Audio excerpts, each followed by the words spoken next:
In this video, we are going to take a look at the third pillar for responsible AI, which is privacy and security. So, in the last video, we took a look at reliability and safety. So, let's first define what privacy and security is. So, privacy and security basically refers to safeguarding the customer data, safeguarding the client's data that an AI model uses, and respecting their right to privacy, basically. So, there are mainly three approaches that is used by Microsoft and GitHub to ensure that the user's data is kept with utmost confidentiality. First is getting permission from users to use the data in the first place.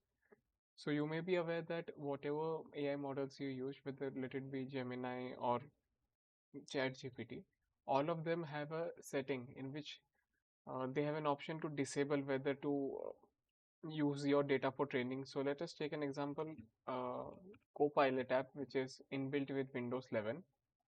So let me show you that setting that allows you to manage how your data is being used by the AI models. I'll just go to settings here, and then as you can see, privacy option here.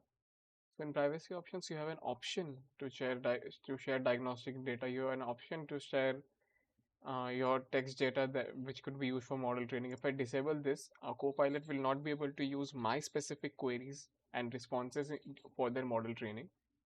And then I can also disable personalization.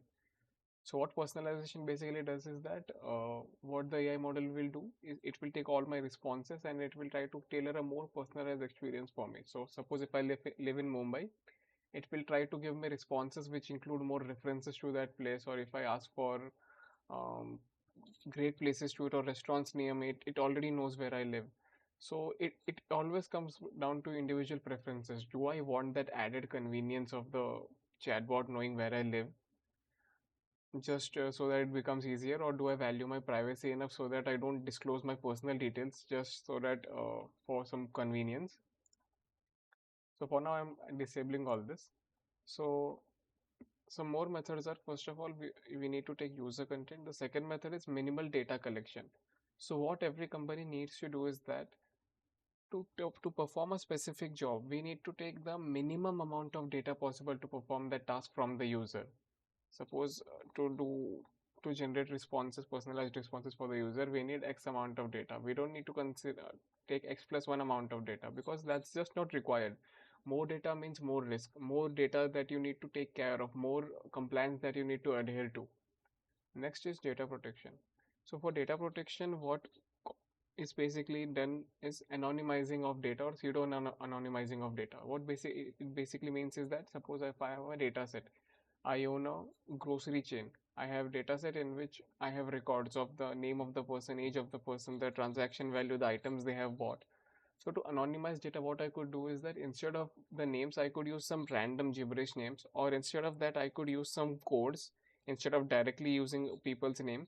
And let's say if I want to generalize my data, I'm not trying to, just to ensure that looking at that data, no one can reverse engineer who this data belongs to.